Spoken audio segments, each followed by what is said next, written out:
పరిపాలన అస్తవ్యస్తంగా మారింది. పాలకుల నిర్లక్ష్యం, అధికారుల అలసత్వం కారణంగా ప్రజా పరిపాలన పడకేసింది. దీంతో అండు వ్యాధులు విజృంభిస్తున్నాయి. నిరుపేద ప్రజలు ఆసుపత్రుల పాలవుతున్నారు. ప్రాణాలు అరచేతిలో పెట్టుకుని భయంగా గడుపుతున్నారు. గత కొద్ది రోజులుగా గుంటూరు జిల్లాలో డయేరియా కారణంగా వరుస మరణాలు సంభవిస్తున్నా అటు అధికారులు ఇటు పాలకులు పట్టించుకోకపోవడంతో అటు ప్రజలు ఇటు విపక్షాలు మండిపడుతున్నాయి.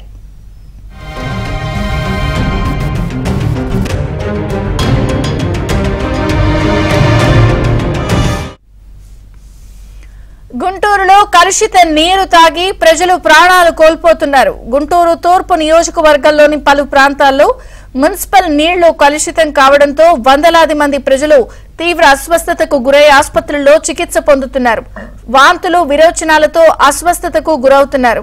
ఇప్పటి వరకు ఓబులు, పద్మ, ఇక్బాల్, సూర్యనారాయణ ఇలా 4 డయేరియాతో మరణించారు. దీంతో నగరవాసులు భయాందోళన చెందుతున్నారు. అతిసార లక్షణాలతో అమాయకులు మరణిస్తున్నా అందుకు కారణాలు వెల్లడించకుండా అధికార యంత్రాంగం గోప్యత పాటించడంపై తీవ్ర విమర్శలు వినిపిస్తున్నాయి.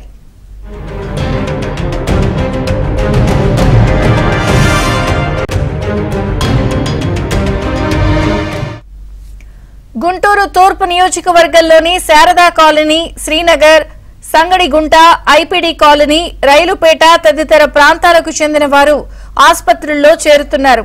వాంతులు, విరోచనాలతో 2 కిడ్నీలపై ప్రభావం పడగా జీజీహెచ్ వైద్యులు డయాలసిస్ చేస్తున్నారు. డయేరియా ఉదంతం వెలుగులోకి రావడానికి ఒకరోజు ముందే శ్రీనగర్ 5వ లైన్ కు చెందిన మోటార్ మెకానిక్ మాలంపాటి శివశంకర్ వాంతులు, విరోచనాలతో ఆసుపత్రిలో చికిత్స పొందుతూ చనిపోయాడు. అయితే ఈ మరణం రికార్డులకు ఎక్కలేదు. మృతుడి కుమారుడు సాయి నగరపాలక సంస్థకు వెళ్లి అర్జీ ఇచ్చినా అక్కడ సిబ్బంది తీసుకోలేదు. అధికారుల తీరుపై ప్రజలు, ప్రతిపక్ష పార్టీల నాయకులు ఆగ్రహం వ్యక్తం చేస్తున్నారు.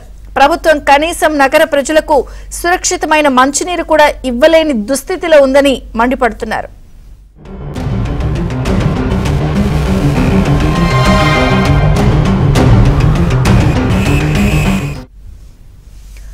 సూర్యనారాయణ మృతి చెందారని తెలియగానే నగరపాలక సంస్థకు చెందిన పారిశుద్ధ్య కార్మికులు, సచివాలయ సిబ్బంది అక్కడికి చేరుకుని హడావుడిగా బ్లీచింగ్ పౌడర్ చల్లి 3 కాల్వలు శుభ్రం చేశారు. ఈ మురుగు కాల్వలన్నింటినీ నీళ్లు వాసన వస్తున్నాయని, కాల్వల నుంచి మురుగు వెళ్లడం లేదని, తాము మొత్తుకున్నా వినిపించుకోలేదని, మనిషి ప్రాణం పోయాక ఇప్పుడొస్తారా అని స్థానికులు ఆగ్రహం వ్యక్తం చేశారు.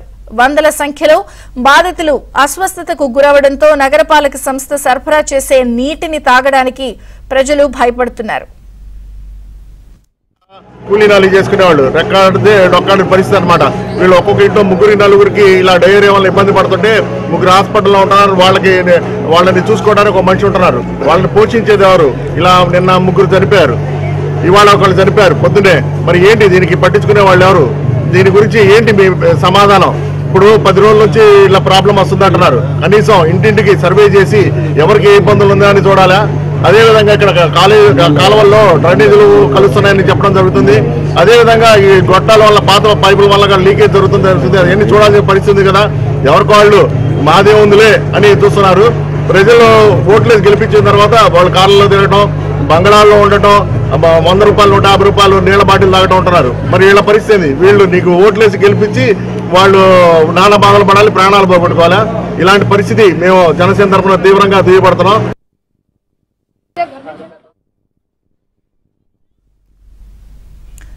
వాంతులు, విరోచనాలతో పలువురు ఆసుపత్రుల్లో చేరుతూ ఉంటే నగర మేయర్ కావటి మనోహర్ నాయుడు, విపక్షాలు అనవసర రాద్ధాంతం చేస్తున్నాయంటూ సమస్యను పక్కదారి పట్టించే ప్రయత్నం చేశారు. ఇంత జరుగుతున్నా వైద్య ఆరోగ్య శాఖ మంత్రి విడుదల రజని ఈ విషయాన్ని సీరియస్ గా తీసుకోకపోవడం కొట్టొచ్చినట్లు కనిపిస్తోంది. అధికారులు మాత్రం డయేరియా బాధితుల వివరాలు గోప్యంగా ఉంచడంపై తీవ్ర విమర్శలు వినిపిస్తున్నాయి. అయితే ప్రభుత్వ పెద్దల ఒత్తిడి మేరకే అధికారులు గోప్యత పాటిస్తున్నారని విపక్షాలు ఆరోపిస్తున్నాయి. ఇంత జరుగుతున్నా కూడా గుంటూరు నగర కమిషనర్ గారు కానివ్వండి, మేయరు గారు కానివ్వండి, సాక్షాత్తు వైద్య ఆరోగ్య శాఖ మంత్రి రజనీ గారు కానివ్వండి, ఈ తూర్పు నియోజకవర్గ శాసనసభ్యులు, ప్రజెంట్ శాసనసభ్యులు ముస్తఫా గారు కానివ్వండి, వీళ్ళంతా కూడా సమస్యను పక్కదో పట్టించే విధంగా ఇవి డయేరియా సమస్యలు కాదు, వాళ్ళ ఆరోగ్య సమస్యలు ప్రజలకి రకరకాలు ఉన్నాయి అంటున్నారు. మరి నిజంగా వేరే సమస్యలు ఉంటే ఒక్కసారిగా ఎప్పుడూ లేనిది 300 మంది ఈ రోజున హాస్పిటల్ ఎందుకు చేరుతూ ఉంటారు? ఇలాగా ఒక వ్యక్తి మొదట యాకోబ్ అనే వ్యక్తి చనిపోయాడు, తర్వాత పద్మ గారు చనిపోయారు, నిన్న ఇక్బాల్ అనే వ్యక్తి చనిపోయాడు, ఈ రోజున గాజుల సూర్యనారాయణ గారు చనిపోయారు. 4 చనిపోయారు అయ్యారు. ఈ మరణాలకు ఎవరు బాధ్యత వహిస్తారు? జగన్మోహన్ రెడ్డి గారు బాధ్యత వహిస్తారా? కమిషనర్ గారు బాధ్యత వహిస్తారా? కలెక్టర్ గారు బాధ్యత వహిస్తారా? ఏదైనా జరగానే వచ్చి ఇప్పుడు డ్రైనేజీ బాగు చేయించడానికి, అండర్ డ్రైనేజ్ బాగు చేయించడానికి ముస్తఫా గారు డ్రామాలు ఆడుతున్నారే, కమల్ హాసన్ గారు నటనకి మించి ఇది అప్పుడే చేయొచ్చు కదా. ఇప్పుడు వచ్చి నా మాట వినట్లేదు, నేను చెప్పినా కూడా మున్సిపాలిటీ వర్కర్లు పనిచేయట్లేదంటే మీరు అంత అసమర్థ నాయకులా? మీరు మిమ్మల్ని ఎన్నుకునేందుకు మీకు 10 సంవత్సరాల పాటు శాసనసభ్యుడిగా మీకు అధికారం ఇచ్చారు కదా తూర్పు నియోజకవర్గ ప్రజలు. ఏం చేసావు నువ్వు?